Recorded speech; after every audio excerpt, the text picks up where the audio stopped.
to sweep Bengal and carry on.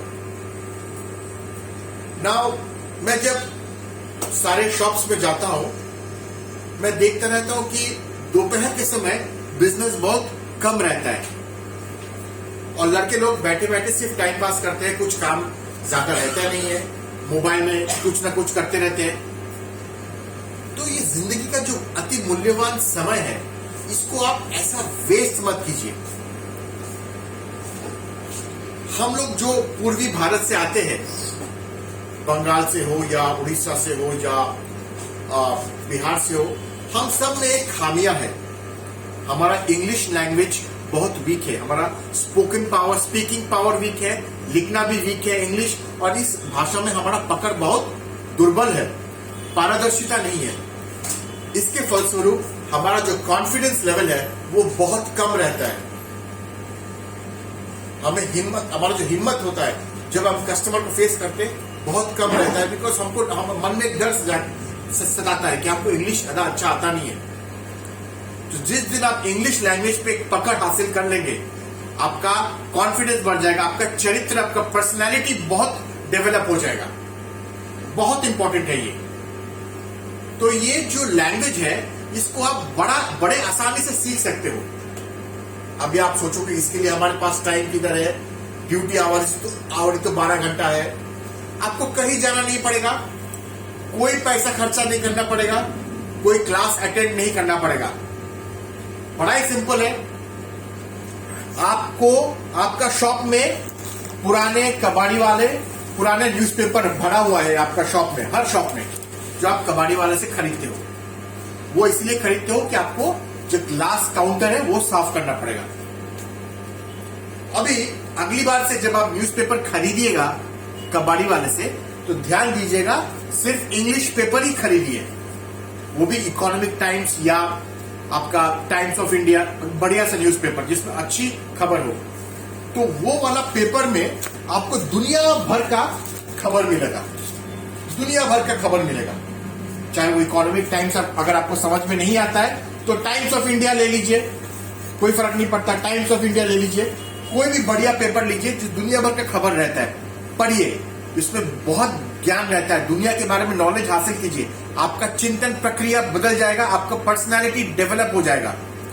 और सबसे बड़ी चीज जो होगा वो है, आप जब पढ़ेंगे तो अधिकतर शब्द का मतलब आपको शायद समझ में नहीं आएगा। तो फिर क्या करेंगे, बहुत आसान सा सोल्यूशन दे रहा हूं। आपका मोबाइल लीजिए, वहां पे प्ले स्टोर में जाइए और गूगल ट्रांसलेट आप उसको डाउनलोड कर लीजिए।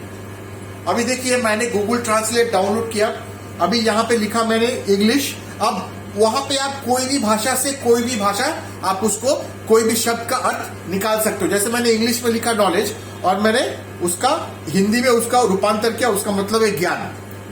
तो English to Hindi, Hindi to Odia, English to Odia, सब तरह का प्रोविजन है उसमें। आप इंग्लिश में एक शब्द लिखोगे, स्पेलिंग देख देख के, न्यूज़पेपर देख के, उसका ट्रांसलेशन आप उड़िया में भी कर सकते हो। तो जब आपका सही मतलब, सही माने आपको मिल जाएगा उस शब्द का, तो आपको पूरा जो वाक्य है, सेंटेंस है, उसका मतलब समझ में आ जाएगा।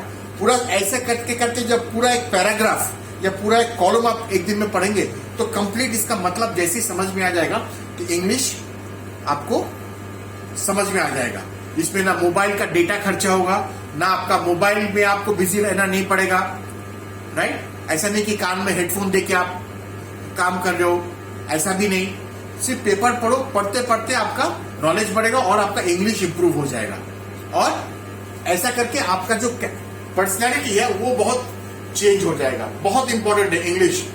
अधिकतर लोगों को, ऐसा बहुत सारे मेरे दोस्त है जो इंग्लिश में ज्यादा पढ़े लिखे नहीं हुए, हार्डली 10वीं पास है, लेकिन वो इंग्लिश इतना बढ़िया बोलता है, लोग सोचते हैं कि वो लोग बहुत पढ़े लिखे हैं, और वो लोग, उनका बॉडी लैंग्वेज ही चेंज हो जाता है जब बात करते हैं। लोग उनको मानते हैं क्योंकि वो बहुत बढ़िया अंग्रेजी बोलता है, लेकिन उसने ज्यादा पढ़ाई नहीं किया, स्कूल में 10वीं तक की पढ़ाई किया है। और एक दूसरा श्रेणी के लोग हैं मेरे दोस्त, जो लोग बंगाली मीडियम या उड़ीसा मीडियम में पढ़ाई किया है, ग्रेजुएशन किया है, डॉक्टरेट किया है, लेकिन उनका अंग्रेजी दुर्बल है क्योंकि उन्होंने सारा जिंदगी उड़िया या बंगाली मीडियम में ही पढ़ा है। उनके पास ज्ञान बहुत है, लेकिन क्योंकि इंग्लिश का पकड़ नहीं है तो उनका कॉन्फिडेंस लेवल भी लो रहता है और उनको उतना वैल्यू नहीं मिलता। तो अभी तो आप स्कूल में आपको जाना संभव नहीं है और जाने की आवश्यकता भी नहीं है, लेकिन आप इधर बैठे बैठे आप अपनी इंग्लिश लैंग्वेज के ऊपर आपका पकड़ स्ट्रांग कीजिए और अपना व्यक्तित्व अपना जो पर्सनैलिटी है उसका अपग्रेड कीजिए, उसका इंप्रूवमेंट कराइए। देखिएगा आपके अंदर एक अमूल परिवर्तन आएगा। Thank you and have a great day.